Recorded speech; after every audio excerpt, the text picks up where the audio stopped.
All right, let's dive into one of the most controversial books ever written. We're talking about a text that was once considered scripture, then it was intentionally scrubbed from history, only to pop back up thousands of years later, holding secrets that could completely flip our origin story on its head. Let's get into it. So our story doesn't start in the ancient past, but with something that feels way more modern and, well, pretty unsettling. It's 1984. A 26-year-old woman is just walking along a beach in Ghana, and then, poof, she was just gone. Vanished without a single trace. For 3 whole years, her family feared the absolute worst. I mean, you can only imagine. But then, one day, she just walks back into their home. That initial joy, that overwhelming relief, it was quickly replaced by total confusion when she started to explain where she'd been. So get this, she tells them an incredible story. She was taken, abducted by non-human entities and brought to a base deep under the ocean, where she was forced to have their children. She called them the Mamiwata, these powerful beings from the water. Now, her family thought she lost her mind. But here's the thing. As wild as her story is, it is not the only one like it. You see this idea of a beautiful but dangerous aquatic being all over the world. You've got the Mamiwata in Africa, the sirens in ancient Greece, mermaids in Western folklore. It's this myth that just won't go away. But what if these aren't just myths? What if they're all just echoes of a single, much, much older and way more detailed story? And that, right there, brings us to the main event, the Book of Enoch. This ancient text was so explosive, so controversial, it was deliberately cut from the Bible, even though people once treated it as holy scripture.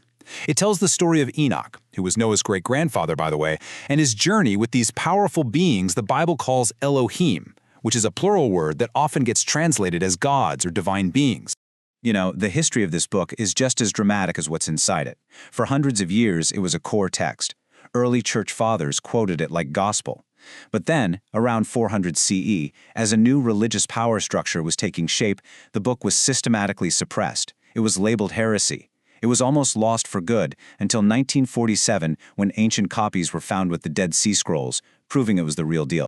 So, what was so dangerous about this book? Well, it all kicks off with this number, 200. According to the Book of Enoch, that's how many powerful beings, known as the Watchers, came down from the heavens and landed on Mount Hermon. Now, these Watchers didn't just hang back and observe. Oh, no. They got directly involved. They gave humanity knowledge that basically jump-started civilization. We're talking everything from working with metal to medicine. But this came with a huge catch. They also broke a major rule and took human wives, and their children were a hybrid race of giants, the exact same beings that the book of Genesis calls the Nephilim. And you know, Enoch wasn't alone in describing this stuff. Other prophets did too. Take Ezekiel. He gives this super detailed account of something that sounds less like a heavenly vision and a lot more like he's describing a technological craft, right? A great cloud with fire flashing within it. But Enoch's journey with these beings, it went way beyond Earth. The book says he was taken on a tour of the cosmos and was given astronomical knowledge that is just shockingly accurate. We're talking information that science wouldn't confirm for thousands of years. It talks about the moon reflecting the sun's light, the Earth orbiting the sun, and even the mechanics of eclipses. And that's the million-dollar question, isn't it?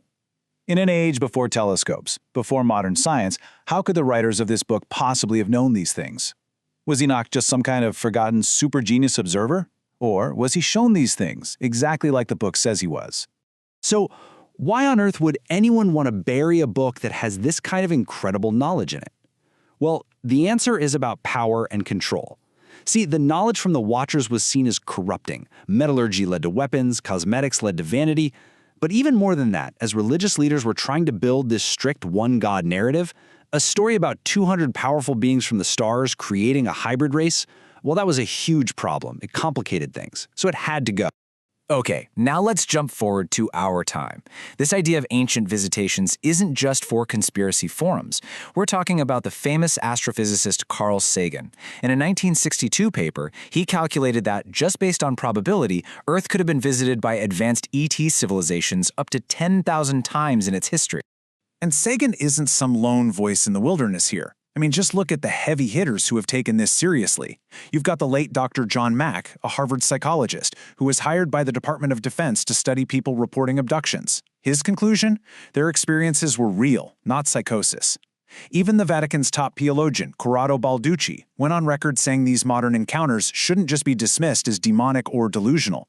So this whole theme of people just disappearing, it's not just ancient history. Every single year, in the US alone, after you rule out everything else, around 90,000 missing person cases are left open. That's a staggering number of people who, just like that woman in Ghana, have just vanished. And yet, after thousands of years of these stories, from the Book of Enoch to the Mamiwata to all the reports today, what do? Our reaction is almost always the same. We ridicule them, we put a stigma on them, we call people liars or lunatics because what they experienced doesn't fit neatly inside our little box of reality. Which really just leaves us with one big, challenging thought. By getting rid of books like Enoch, and by shaming modern people who have these experiences, have we basically just edited our own history? Is it possible that the oldest, and maybe the most important chapter of the entire human story is the one we've been told we're not allowed to read?